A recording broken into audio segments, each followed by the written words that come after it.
Assalamualaikum warahmatullahi wabarakatuh Sobat BCM. Nah, kali ini Sekolah Bina Cendekia Mandiri tengah mengadakan kegiatan yang amat sangat seru dan bermanfaat sekali loh guys. Apa sih kegiatannya kak? Buat yang udah pada penasaran nih, langsung aja yuk kita lanjut ke videonya. Jadi guys, kali ini Sekolah Bina Cendekia Mandiri kedatangan tamu dari PT Bio Survei Lestari, yang dimana maksud dan tujuan dari kedatangan mereka adalah untuk mengedukasi dan memperkenalkan beberapa hewan, dan dari beberapa hewan tersebut ada juga loh yang termasuk ke dalam kategori reptil. Ih, serem banget ya guys. Nah, beberapa hewan yang dipaparkan oleh PT Bio Survei Lestari ini diantaranya ada kura-kura, gecko, bunglon, dan yang terakhir ular. Kak, kok murid-murid TK dan SD sudah boleh sih memegang hewan-hewan yang berbahaya seperti itu? Tenang aja guys, karena hewan-hewan yang dibawa oleh PT Bio Survei Lestari ini sudah menyesuaikan ketentuan yang berlaku, yang dimana semua hewan-hewan tersebut memang sudah jinak dari kecil, dan juga setiap siswa dan siswi yang ingin menyentuh atau melihat hewan-hewan tersebut didampingi oleh para ahli dari PT Bio Survei Lestari yang sudah sangat profesional.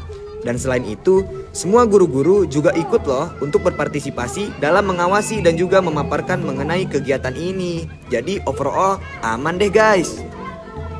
Yuk langsung aja kita lanjut ke materi pemaparan para ahli dari tim PT Bio Survei Lestari.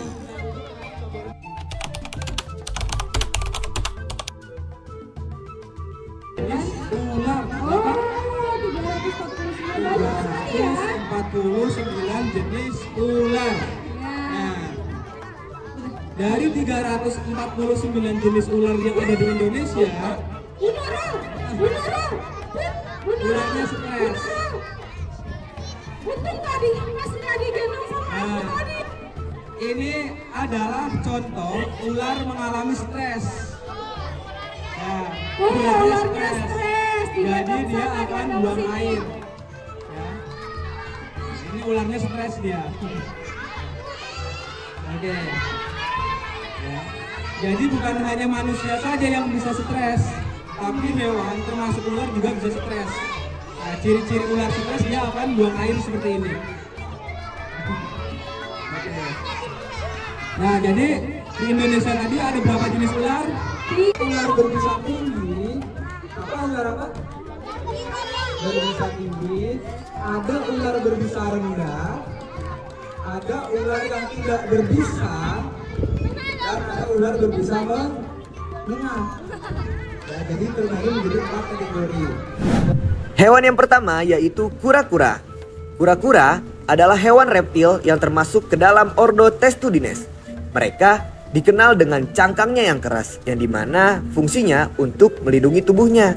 Cangkang ini terdiri dari 2 bagian utama loh. Yang pertama yaitu karapas atau bagian atas, dan yang kedua yaitu plastron atau bagian bawah guys, yang dihubungkan oleh struktur tulang yang biasa kita sebut sebagai bridge. Nah, kura-kura ini memiliki umur yang sangat panjang loh. Bahkan beberapa spesies dapat hidup hingga lebih dari 100 tahun. Mereka juga dapat ditemukan di berbagai habitat, mulai dari daratan hingga perairan tawar dan laut. Hewan yang kedua yaitu gecko. Gecko atau toke adalah kadal kecil yang memiliki kemampuan menempel pada berbagai permukaan berkat bantalan khusus di kakinya. Kulitnya halus dengan warna dan pola beragam yang berfungsi sebagai kamuflase. Sebagian besar gecko bersifat nokturnal dan memakan serangga seperti nyamuk dan kecoa. Mereka juga mampu memutuskan ekornya saat terancam dan menumbuhkannya kembali nih guys. Gecko biasanya hidup di daerah tropis dan sering ditemukan di sekitar pemukiman manusia. Hewan yang ketiga yaitu bunglon.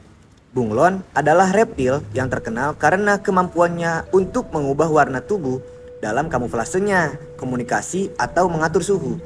Mereka hidup di daerah tropis dengan habitat pohon dan memiliki kaki yang bercakar guys, ekor panjang, prehensil, serta mata yang dapat bergerak independen.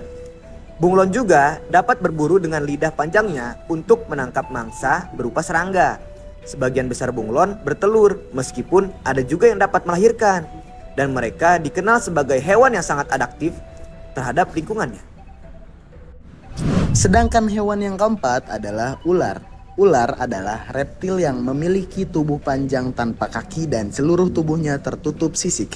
Mereka ditemukan di berbagai habitat seperti hutan, padang rumput, gurun, dan perairan. Ular bergerak melata menggunakan otot tubuhnya, dan lidah bercabangnya berfungsi mendeteksi bau. Sebagian ular berbisa menggunakan racun untuk melumpuhkan mangsa, sementara ular tidak berbisa seperti sanca itu melilit mangsanya.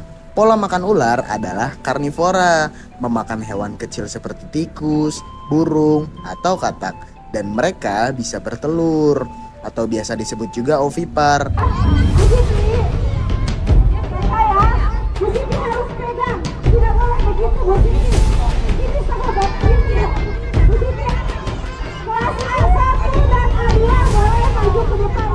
Wah, gak kerasa guys.